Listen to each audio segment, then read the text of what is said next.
জ্বর, সর্দি, কাশি এই সমস্যায় আপনিও কি ভুগছেন? সকলকেই আমার হৃদয়ের স্থলভাগ থেকে সূক্ষ্ম ভালোবাসা জানিয়ে শুরু করছি আজকের ভিডিও। আশা করছি সকলেই অনেক ভালো এবং সুস্থ রয়েছেন। যারা অসুস্থ রয়েছেন সকলের জন্য সুস্থতার প্রার্থনা করছি। আমি আমির হামজা। আজকে আমি কথা বলবো সময় উপযোগী একটি সমস্যা জ্বর, সর্দি, কাশি এবং গলা ব্যথা নিয়ে কি কারণে আপনারা ভুগতেছেন, এই মুহূর্তে আপনাদের করণীয় কি ভাইরাসের জন্য এই সমস্যাগুলো হয়, আমি এটাই আপনাদেরকে এখন জানাবো। রাইনো ভাইরাসের জন্য সাধারণ সর্দি এবং কাশি হয়ে থাকে। দ্বিতীয় নম্বর ইনফ্লুয়েঞ্জার জন্য সাধারণত সর্দি, গলা ব্যথা, জ্বর, ইনফ্লু এগুলো হয়ে থাকে। এবং তৃতীয় নম্বরে রয়েছে আরএসভি, রেসপিরেটরি সিনট্রায়াল ভাইরাস। এই ভাইরাসে সাধারণত শিশুরা এবং বৃদ্ধরা বেশি আক্রান্ত হয়। এই আক্রান্ত লক্ষণটি হলো জ্বর এবং কাশি হবে, সেই সাথে শ্বাসকষ্টও থাকবে। চতুর্থ নম্বরে রয়েছে অ্যাডিনো ভাইরাস। এই ভাইরাসে যারা আক্রান্ত হয় তাদের ডায়রিয়া এবং শ্বাসকষ্ট দেখা দেয়, সেই সাথে পর্যাপ্ত পরিমাণ জ্বরও থাকে। 5 নম্বরে যে সমস্যাটা করোনা ভাইরাসের ছোট পরিসর।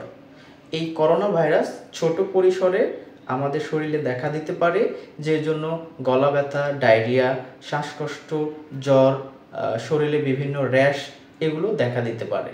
এই ভাইরাসগুলোর সারসংক্ষেপ নিয়ে যদি আমি বলতে চাই, তাহলে আবহাওয়াজনিত কারণে এই সমস্যাগুলো আমাদের দেখা দিয়ে থাকে।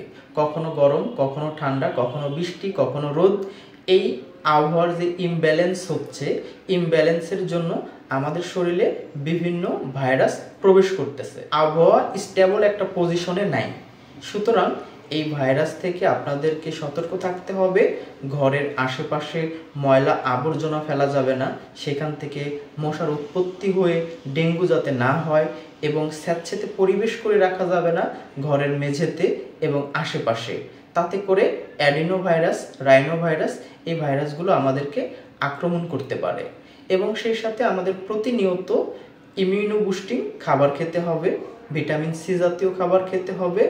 এই খাবারগুলো গ্রহণ করলে ছোটোখাটো যে ভাইরাসগুলো আছে আমাদেরকে কোনোভাবেই আক্রমণ করতে পারবে না। এবং জ্বর যখন 103 থেকে 105 ডিগ্রি এইভাবে 3 থেকে 5 দিন চলতে থাকবে, আপনারা অবশ্যই বিশেষজ্ঞ ডাক্তারের পরামর্শ অনুযায়ী চিকিৎসা কন্টিনিউ করবেন। তাহলে বন্ধুরা, আজকে এ পর্যন্তই। আবারও দেখা হবে নতুন কোনো টপিকে, নতুন কোনো ভিডিওতে।